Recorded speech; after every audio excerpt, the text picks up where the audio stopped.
ကျွန်တော်တို့ရဲ့ digital fit သင်တန်းမှာဆိုရင်ကျွန်တော်တို့မှာတက်နေတဲ့သင်တန်းသားတွေဘာကြောင့်တကယ်အလုပ်ဖြစ်တဲ့နည်းလမ်းတွေလေ့လာခဲ့ကြရတာလဲဆိုရင်ပေါ့နော် digital marketing တာမက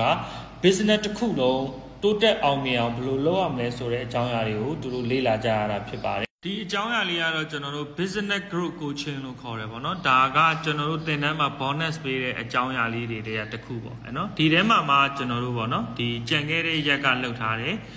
ဒီ business group coaching ထဲမှာ content plan ပေါ့နော် content plan ဘယ်လိုလုပ်ရလဲဆိုတဲ့အကြောင်းအရာလေးကိုကျွန်တော်တို့ရှင်းပြပြခဲ့တယ်အဲ့တော့ content plan တွေစဆွဲတော့မယ်ဆိုရင်ဘယ်သူ့ကို target ထားမှာလဲဘယ်လိုရည်မှန်းချက်တွေချမှာလဲ budget ဘယ်လောက်သုံးမှာလဲဘယ်လိုအကြောင်းအရာတွေရေးမှာလဲဒီရေးထားတဲ့အကြောင်းအရာတွေလူတွေအများကြီးတွေ့တော့အောင်ဘယ်လိုတွေလုပ်မလဲပြီးလို့ရှိရင် analytics အပိုင်းပေါ့နော် analytics ဆိုတော့ကိုလှုပ်လိုက်တဲ့ content တွေတုံးလိုက်တဲ့ budget တွေထားလိုက်တဲ့ target တွေအလုပ်ဖြစ်မဖြစ်ကိုပြန်လဲဆန်းစစ်ပြီးဘယ်လိုလုပ်ရမလဲဆိုတာတွေလေ့လာကြရတာဖြစ်ပါတယ်ဒီဗီဒီယိုကြည့်နေတဲ့သူတွေအတွက်ပေါ့နော်ဒီကျွန်တော်တို့သင်တန်းမှာမျှဝေတဲ့အထက်ကမှာ content pillar လေးတွေဘယ်လိုစောက်လဲဆိုတာကိုကျွန်တော်အရင်ဆုံးမျှဝေပေးသွားချင်ပါတယ်ပြောချင်တာတော့ကျွန်တော် content တွေရေးတယ်ဆိုတာပေါ့နော် content ဆိုတာတကယ်တော့စာကြီးပဲရေးရတာမဟုတ်ပေါ့နော် image နဲ့ text ပေါ့နော် image နဲ့ပုံရိပ်တွေပုံရိပ်နဲ့စာသားဖြစ်နိုင်တယ် video ဖြစ်နိုင်တယ် AI နဲ့လုပ်ထားတဲ့ဒီ video တွေဖြစ်နိုင်တယ်ပြီးလို့ရှိရင် live လွှင့်တာဖြစ်နိုင်တယ် animation တွေဒါတွေအကုန်လုံးရှိတယ်ပေါ့နော်အဲ့တော့မိမိကကိုယ့်ရဲ့ content plan မှာဘယ်လို format တွေပါခြင်းလဲစပြီးတော့စဉ်းစားဖို့လိုတယ်တစ်ချက်ကပေါ့နော်ကျွန်တော်တို့ content တွေတင်တဲ့အခါမှာမတင်မဖြစ်အရေးကြီးတဲ့အကြောင်းအရာတစ်ခုကတော့ဒါလေးပဲပေါ့နော်အဲ့တော့မိမိရဲ့ target ဘာအခက်အခဲတွေဖြစ်နေလဲအဲ့ဖြစ်နေတဲ့များအခက်အခဲကိုလည်းကျွန်တော်တင်လို့မရဘူးပေါ့နော်အဲ့အခက်အခဲတွေထဲမှာကိုကူညီဖြည့်ရှင်းပေးရင်တစ်ချိန်မှာသူတို့ကကျွန်တော်တို့ product နဲ့ဆက်ဆက်ပြီးတော့ဝယ်သူဖြစ်လာနိုင်တဲ့เนาะအကြောင်းအရာတွေအခက်အခဲတွေကိုကျွန်တော်ဖြည့်ရှင်းပေးတဲ့ content တွေတင်ရမယ်အမှတ်1အကြောင်းအရာကြတော့ကိုသူတို့တွေပေါ့နော်ကိုလုပ်ငန်းနဲ့ပတ်သက်ပြီးတော့ဘယ်အချက်တွေသူတို့သိတဲ့လဲအထူးသဖြင့်တော့ကိုယ့်ရဲ့ထူးခြားချက်တွေကိုယ့်ရဲ့အာမခံချက်တွေပေါ့နော်ဘယ်လိုအကြောင်းအရာတွေအာမခံလဲသူများနဲ့ရှင်လိုက်ရင်ကျွန်တော်တို့ကဘာတွေပို့ပြီးလုပ်ပေးလဲပေါ့နော်အဲ့ဒါတွေကျွန်တော်တို့တင်ပေးဖို့လိုတယ်အမှတ်3အကြောင်းအရာတော့သူတို့ဘာသိချင်တာလဲပေါ့နော်အထူးသဖြင့်တော့ကျွန်တော်တို့ကဒါကိုဘယ်ကနေသိမလဲဆိုတော့ကျွန်တော်တို့လာမေးလေးရှိတဲ့မေးခွန်းတွေကိုကျွန်တော်တို့ content ပြန်တင်ဖို့လိုတယ်သူတို့ကိုဘာတွေမေးလေးရှိလဲဈေးနှုန်းတွေလားဘယ်လိုဝယ်ရလဲလာဝယ်လို့ရလားစသဖြင့်ပေါ့နော်ဒါမှမဟုတ်သူတို့ဝယ်ပြီးဘာအာမခံချက်ရှိလဲစသဖြင့်နော်သူတို့တွေကကျွန်တော်တို့မေးလေးရှိတယ်ဒီအကြောင်းအရာတွေကိုလည်းကျွန်တော်တင်ပေးဖို့လိုတယ်နံပါတ်4အကြောင်းအရာကတော့ကျွန်တော်တို့ဒီပေါ့နော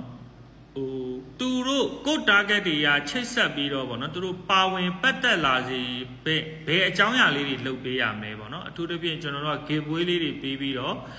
့ကျွန်တော်တို့သူတို့ကိုနော်ပါဝင်လာစီမဲ့မေးခွန်းလေးတွေပေါ့နော်မေးခွန်းလေးတွေမေးမယ်အဲ့မေးခွန်းလေးတွေမေးတဲ့အခါမှာသူတို့က comment တွေမှာဝင်ဖြည့်မယ်ဖြည့်ပြီးတဲ့အခါမှာဖြည့်တဲ့သူတွေကိုမှ like share အများဆုံးဘယ်လိုလက်ဆောင်တွေပေးမလဲပေါ့နော်ဒီလိုမျိုး content မျိုးတွေကျွန်တော်တို့တင်ဖို့လိုတယ်နံပါတ်5အကြောင်းအရာကတော့ကျွန်တော်တို့ကိုပေါ့နော်လုပ်ငန်းကိုကိုယ့်ရဲ့ target တွေယုံကြည်သွားစေမယ့်အကြောင်းအရာတွေတင်ဖို့လိုတယ်เนาะဘယ်လိုအကြောင်းအရာတွေဖြစ်မလဲဆိုရင်တော့ကျွန်တော်တို့ဝယ်သူတွေရဲ့ review တွေเนาะကျွန်တော်တို့ဒီနေ့ဒီရက်မှာပစ္စည်းတွေပို့လိုက်ပါပြီဆိုတာတွေဒါမှမဟုတ်ကျွန်တော်တို့ client တွေဝန်ဆောင်ပေးနေတဲ့เนาะအခါမှာclient တွေစိတ်ကျေနပ်သွားတဲ့အကြောင်းအရာတွေပြီးလို့ရှိရင်တော့ကိုလုတ်ပေးလိုက်တဲ့ဖောက်တယ်တွေကိုပေါ့နော်ဘယ်လိုစံချိန်စံညွှန်းတွေနဲ့လောက်တာလဲကုန်ကျန်းတွေဘယ်လိုထုတ်တာလဲကုန်ကြောတွေဘယ်လိုထုတ်တာလ